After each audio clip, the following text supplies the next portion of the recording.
The elevator hums like a heartbeat made of steel.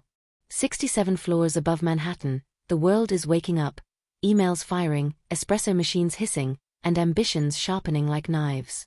Emma Reed stands in the mirrored walls of the lift, adjusting the collar of her cream blouse.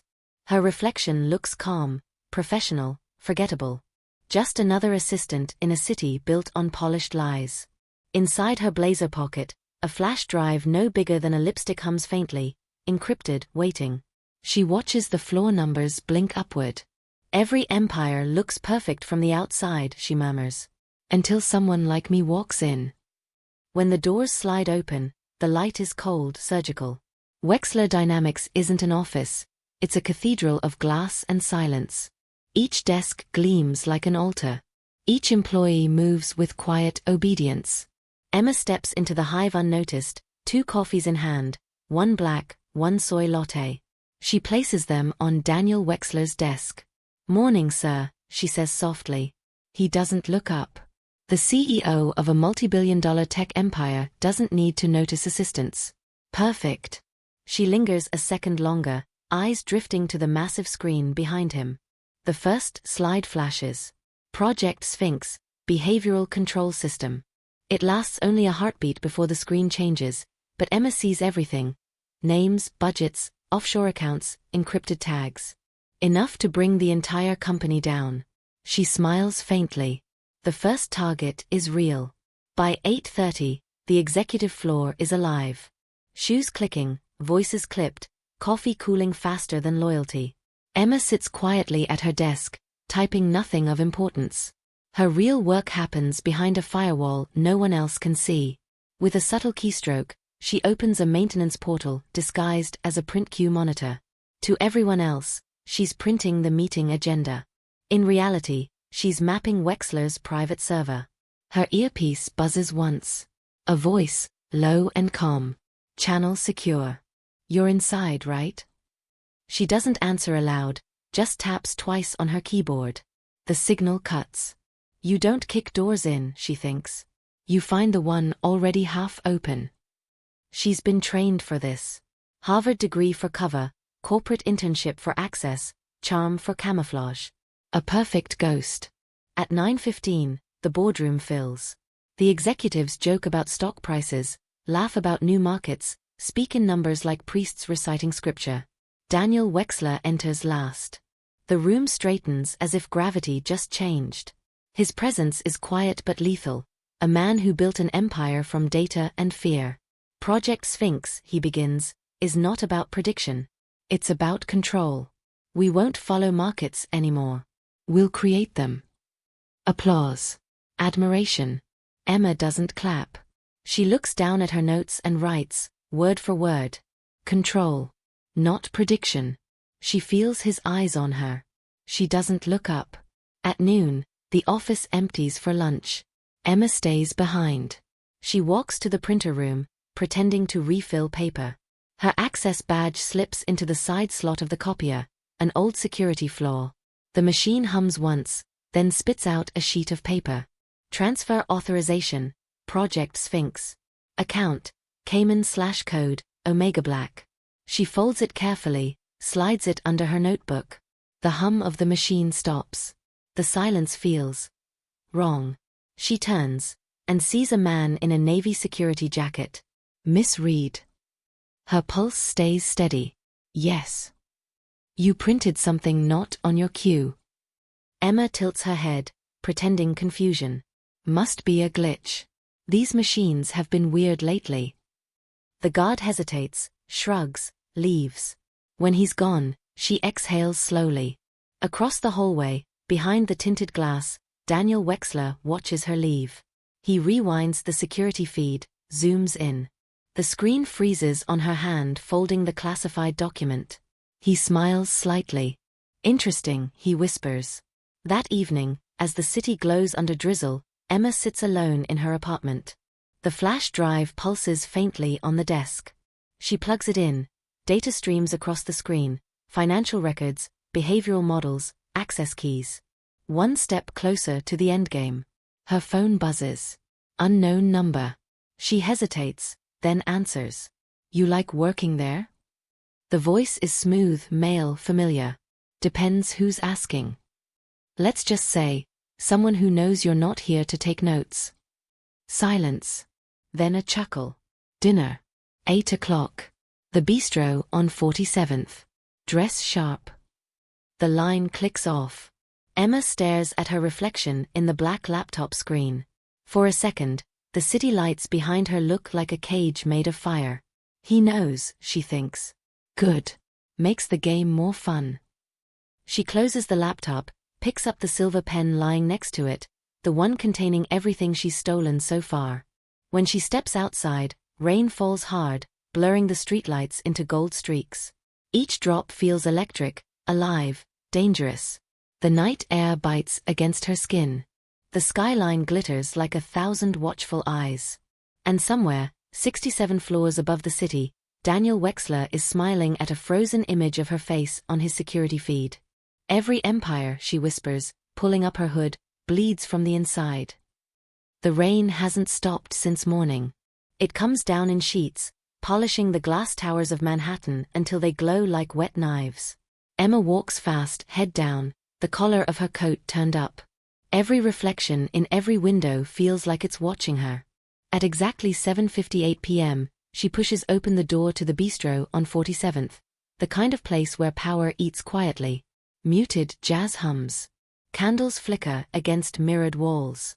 Every table holds people who could ruin someone else's life with a single email. Daniel Wexler is already there. Dark suit. No tie. The kind of calm that only comes from knowing you own the room. He stands when he sees her, smiles. Right on time, he says. I don't like keeping powerful men waiting, she replies. He gestures for her to sit. The waiter brings wine without being asked. Burgundy. Old. Expensive. Daniel doesn't talk at first. He lets silence do the work. Emma folds her napkin, measures the distance between them, 1 meter, maybe less. Too close for comfort, too far for control. You've been doing good work, he says finally. Quick. Efficient. Too efficient, maybe. She looks up, feigning confusion. Is that a compliment or an accusation? Both, he says. You remind me of someone I used to be. The wine glows red under the candlelight. She wonders if he's already poisoned it, with charm, if not chemicals. The waiter leaves. Daniel leans forward. You're new here, Miss Reed. But you've made yourself noticed.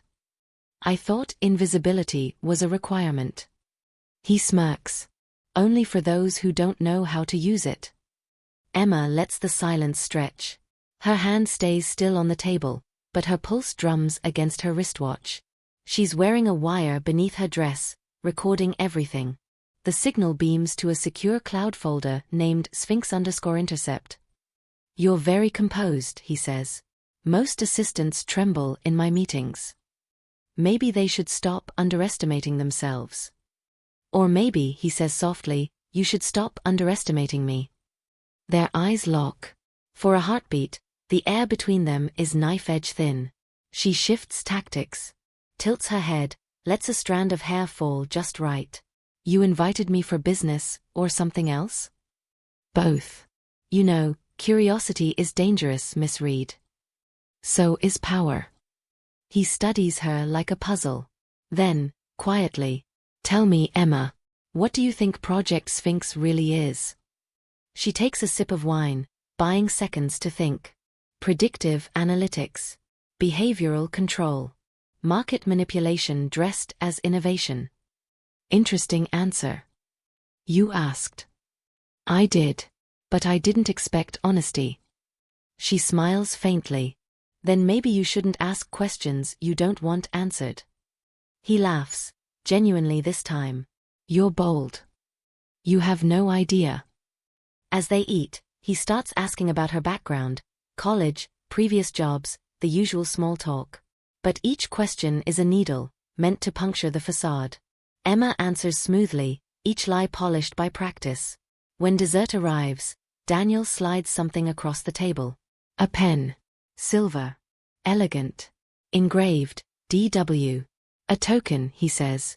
For your efficiency. She twirls it between her fingers. It's heavier than it looks. She knows there's a micro-recorder inside, custom-made, same model her own team uses. You shouldn't have, she says lightly. Oh, but I should, he replies. Because if I didn't, you'd wonder why. Their smiles mirror each other. Two liars trading gifts in the dark. After coffee, he walks her to the door. The rain has softened to mist. The street glistens under amber lights. A car waits. Black. Tinted windows. He opens the door for her. It's late. Let me have you driven home. You trust me that much? I never said I trusted you, he says, eyes gleaming. But I like to keep my enemies where I can see them. She slides in. The door closes with a quiet thud, the kind that sounds almost final. The car moves through the city. Emma watches the skyline blur past. Inside her coat pocket, the silver pen vibrates once, transmitting. She smirks. You think you're recording me, she whispers, but I'm already recording you. She pulls out her phone. A new file has appeared. Sphinx_access_log/exec01/authorized, D.Wexler. Her system caught his signature through the wireless sync of the pen. Every word of his is now hers. Outside, thunder rolls. Inside, her heartbeat steadies, slow, controlled. The city's pulse syncs with her own. When the car stops, she steps out under a neon sign that flickers like dying light. The driver nods once, vanishes into traffic. She enters her apartment, drenched, silent. Drops the pen on the table beside her laptop. The screen glows blue. A notification blinks, incoming transmission, Sphinx phase II/created by, E.Read. Her breath catches. She didn't send that. Someone else did. The cursor moves on its own. Words appear, typed by an unseen hand.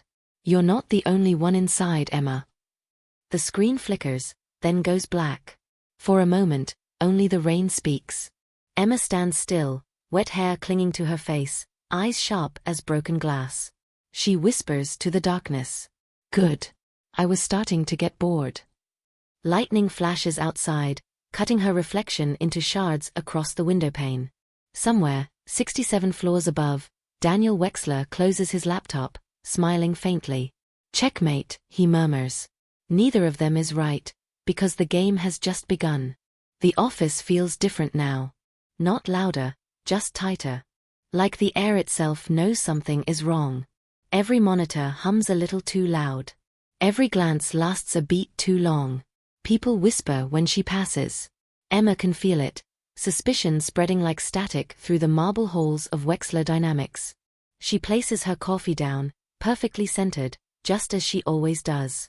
Control. Routine. Precision. The moment you break rhythm, she thinks, they smell blood. On her screen, a message flashes from the internal system. Mandatory security audit, all staff. She stares at it, expression unreadable. Of course. Wexler moves fast.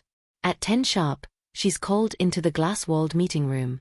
Outside, Manhattan glows like a sea of data and deception. Inside, Daniel Wexler sits with two compliance officers, their suits identical, their smiles neutral. Miss Reed, one begins, this is a routine systems review. Random selection. She nods, voice calm. Of course. Random. Daniel doesn't speak at first. He just watches her. There's something in his eyes, amusement, curiosity, maybe both. He taps his pen against the table, once, twice. A rhythm meant to unsettle. How are you settling in? He asks suddenly. Still finding my footing, she replies. You seem very steady to me. The officers ask their questions, procedural, polite, pointless. Emma answers with grace, every syllable measured. But she feels the pulse at her neck beating faster than it should. When it's over, Daniel walks her to the elevator himself. These audits can be intimidating, he says. I don't intimidate easily. No, he murmurs, I didn't think you did. He leans closer, lowering his voice. You know, Emma, truth has a way of finding its own spotlight, even when we try to turn the lights off. The elevator doors slide open. She steps inside. Then I suggest you wear sunglasses, sir. He smiles as the doors close between them. By midday, her inbox fills with polite chaos. Meeting invites. Calendar shifts. New procedures. It's subtle, designed to disorient without accusation. Someone is rearranging her entire workday. Someone wants her off balance. At lunch, Maya Torres, the CFO, slides into the seat across from her in the cafe downstairs. The woman's tone is smooth, her expression unreadable. "You're interesting, Miss Reed," Maya says. "Too calm for someone under review." Should I panic? No. You should worry about why you were chosen. Maya sips her espresso, eyes sharp over the rim. Wexler doesn't test people he doesn't fear. Emma holds her gaze. And you? Do you fear him? Maya sets the cup down. I respect predators who know when they're being hunted. Then she stands and leaves, perfume lingering like a warning. That night, the city refuses to sleep. Thunder rolls somewhere far above the skyline. Emma stands by her window, barefoot, watching lightning fracture the sky. Her reflection in the glass looks older tonight. Eyes harder, posture straighter. She whispers to herself. You wanted the game. This is the game. The phone buzzes. A message from an unknown number again. You're not careful enough. Her jaw tightens. She types back. And you're not brave enough to sign your name. No reply. Only silence, and the faint echo of thunder folding over itself. The next morning, she finds an envelope on her desk. No name. Just her initials, ER, pressed into the paper. Inside, a photo. Her. Sitting at last night's dinner. Someone took it through the restaurant window. The reflection in the glass shows Daniel Wexler, looking directly at the camera. She exhales slowly, folding the photo in half. Then she walks into his office without knocking. Wexler looks up, unbothered. Something wrong, Miss Reed? You're having me followed. Am I? Someone is. In this company, he says, everyone is being watched. Including me. He leans back in his chair. You could always quit, of course. And let you win? He smiles faintly. You still think this is a contest? Isn't it? No, he says softly. It's a mirror. For a long moment, they simply stare at each other. Two reflections, one truth. Outside, rain starts again, streaking down the glass walls like veins of silver. That night, Emma deletes nothing. She organizes her files, cleans her desk, refills her pen. Everything in order. Everything controlled. But as she reaches to turn off her monitor, she sees it. Her desktop background has changed. A single phrase glows against a black screen. Trust no one. Not even yourself. She sits back, breath shallow. For a moment, she feels something rare, doubt. The screen flickers, then returns to normal. The city outside hums with electricity and secrets.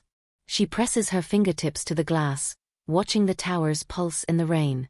They think they're playing me, she whispers. Maybe they are. She closes her eyes. But I can learn faster. Behind her, the reflection on the window shifts. Someone else's shadow, moving just out of sight. Cut to black. Morning light hits the tower like a blade.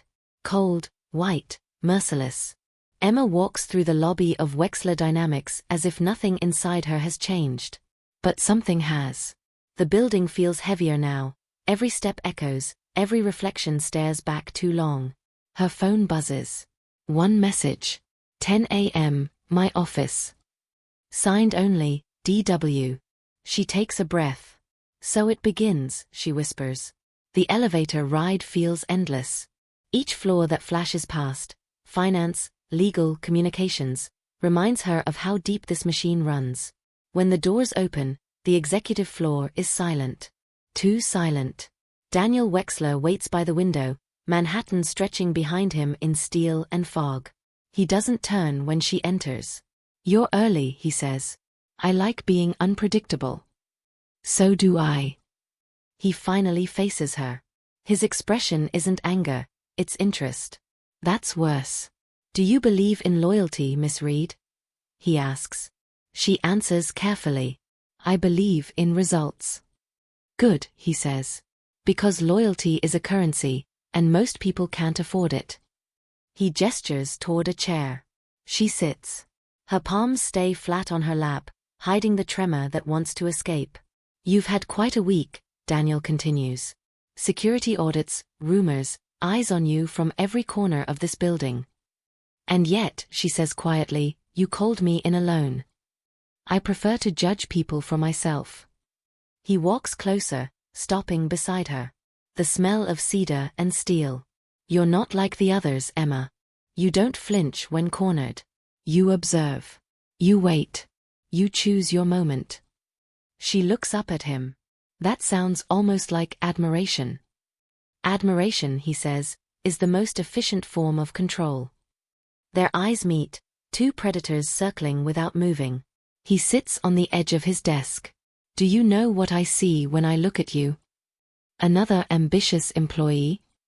A reflection, he says simply. You want power. You just haven't decided which kind. Emma folds her hands. And what do you want from me? Understanding. Maybe alignment. That's an elegant way to say manipulation. I prefer persuasion, he replies. A long silence stretches between them.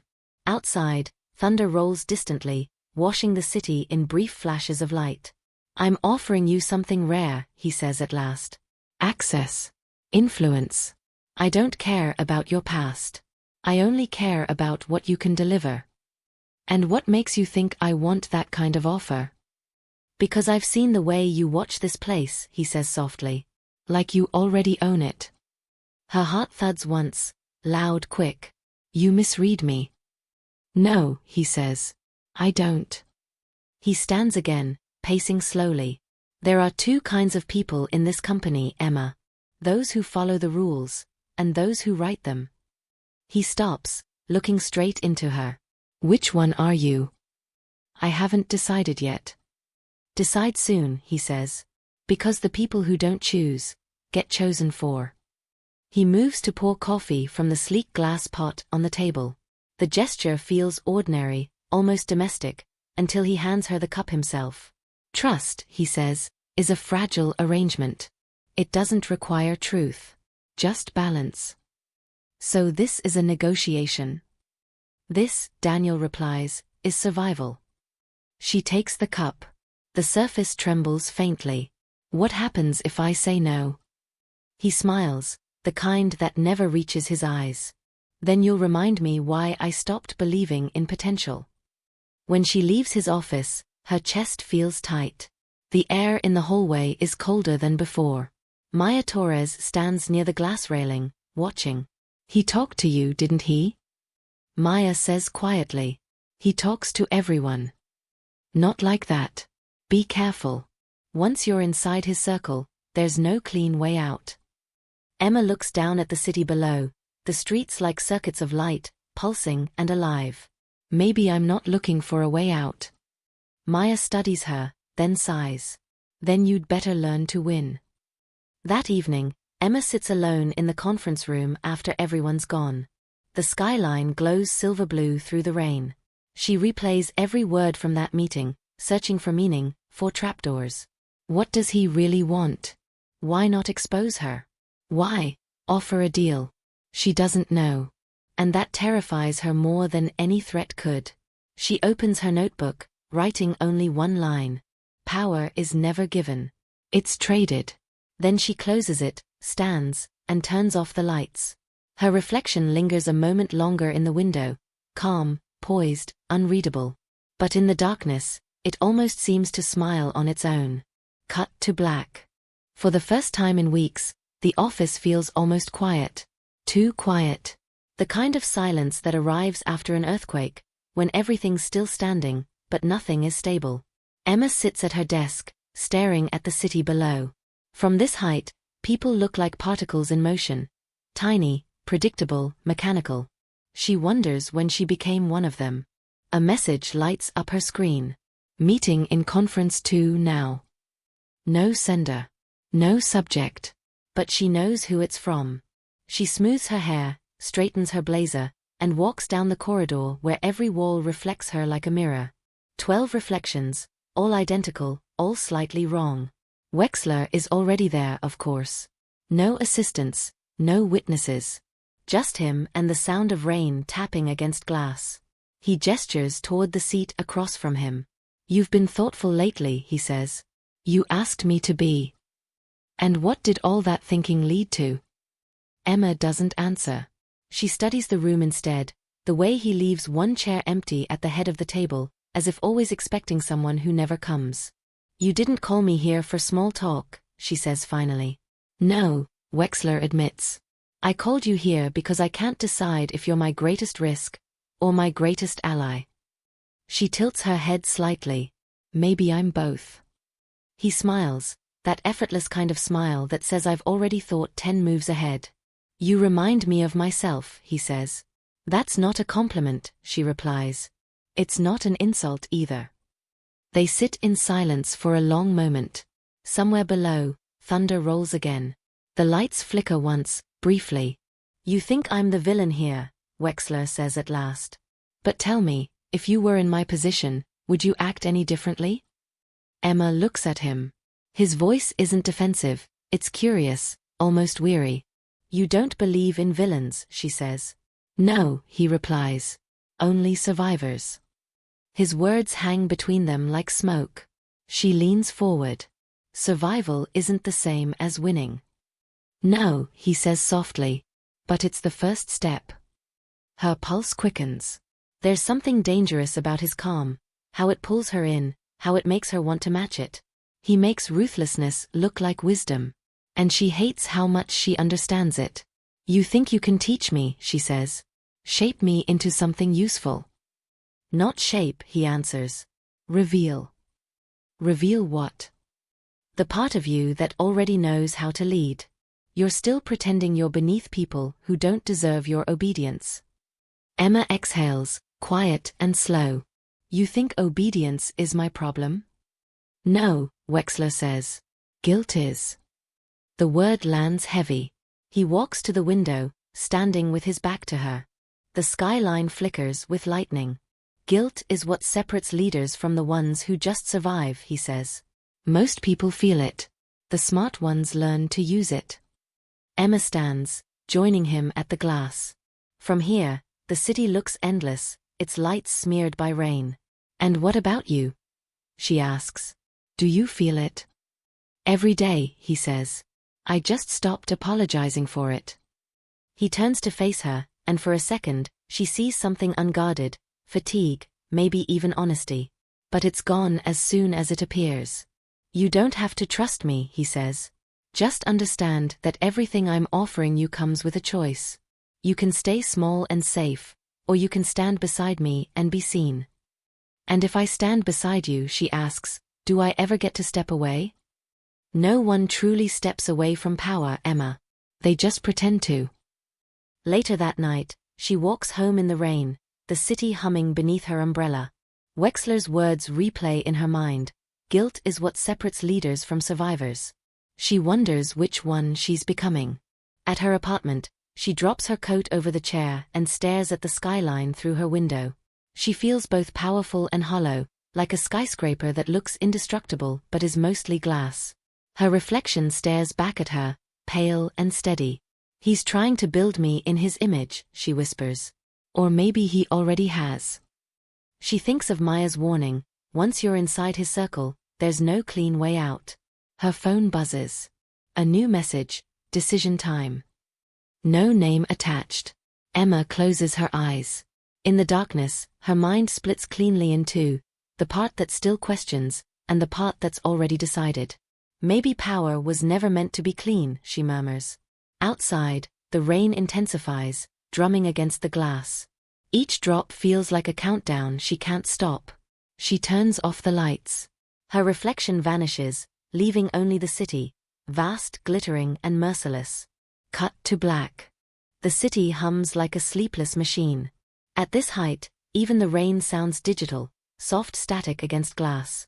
Emma stands at her desk long after everyone's gone, The office dark except for the pulse of monitors left awake. Each screen reflects a fragment of her face. Dozens of versions. All silent. All watching. She runs a finger over the edge of the desk. Smooth. Cold. Unforgiving. Just like him. Is this what power feels like? She wonders. Endless light and no warmth. That morning's meeting still burns in her mind.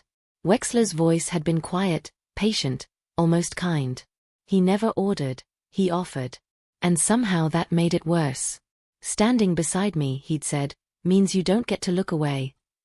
Now his words echo through the office, lingering in the hum of the air conditioning. Emma looks out the window. Manhattan stretches forever, bright and blind. Every light below her could be a life she'll never touch again. Every reflection above her could be a lie she's starting to believe. She closes her eyes, and for a moment she hears her father's voice, soft, rational, weary. Never confuse control with clarity, Em. The moment you think you own something, it owns you. She opens her eyes. The reflection looking back isn't her father's daughter anymore. The elevator dings behind her. Maya Torres steps out, still in her suit, shoes clicking like punctuation marks. You're still here, Maya says. Couldn't sleep. You think anyone in this building ever does? They share a look, the kind that skips past politeness. Maya sets her bag down, crosses her arms. He's getting inside your head, she says. Emma almost laughs. You say that like it's something new. It's different with you. You're starting to sound like him. Emma leans against the window. Maybe he's starting to sound like me. Maya shakes her head. You think you're learning from him. But he's teaching you how to rationalize what you already wanted to do. Silence. Only the rain. Finally, Emma says quietly, then maybe I'm done apologizing for what I want. Maya studies her for a long moment, then sighs. Just remember, when you look in his mirror too long, you forget which face is yours. She picks up her bag and leaves. The elevator doors close, swallowing the sound of her heels. Emma stays there, staring at her own reflection in the glass. The city ripples behind it, inverted, upside down, a skyline turned to flame. She touches the surface. The cold bites her skin. For the first time, she feels a flicker of fear. Not of losing, but of what she's becoming in order to win. Maybe this is what he meant, she whispers. To be seen. To be untouchable. But the word untouchable tastes wrong in her mouth. Bitter. When she finally leaves the building, dawn is already bleeding into the horizon. She walks without purpose, through wet streets, past the glow of late-night diners and taxis dripping gold light. Her mind keeps replaying the same moments, his voice, his gaze, the way he never raises it yet everyone listens. At a corner cafe, she stops. Through the window, she sees a young assistant in another company uniform, hair tied neatly, eyes full of polite exhaustion. Emma watches her laugh at something her coworker says. The sound is genuine, easy. It feels like watching a memory she can't return to. The girl notices her through the glass, smiles automatically, then goes back to her conversation. Emma doesn't smile back. She just stands there, rain sliding down her coat, until the light turns green. Back at her apartment, the air smells of rain and burnt coffee. She drops her keys, sinks into the couch. Her phone lights up, no message, just a missed call. Blocked number. Of course. She scrolls through her notes instead. Every entry since she joined the company reads colder, sharper.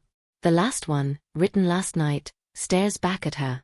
Power is never given. It's traded. She exhales.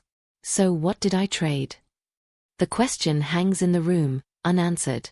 At 2 a.m., a soft knock breaks the quiet. 3 taps, deliberate, spaced evenly. She opens the door. No one there. Only a black envelope on the floor. Inside, a single sentence typed on crisp paper. Echoes don't lie. Listen carefully. Her pulse slows. She looks around the empty hallway, white walls, sterile lights, the hum of electricity. No cameras. No footsteps. Nothing. She closes the door and leans against it, breathing hard. For the first time, She realizes the trap might not come from outside. Maybe the sound she's hearing isn't an echo at all. Maybe it's the part of her that still knows she's gone too far, and refuses to be silent. She sits by the window until the sky turns silver. Below, the city begins its morning performance again. Coffee, suits, ambition. Her reflection hovers over it like a ghost made of glass. You wanted control, she whispers to herself. Now prove you can live with it. The first train rumbles in the distance. Emma watches it cut through the dawn, a silver streak carrying 1,000 lives toward another ordinary day.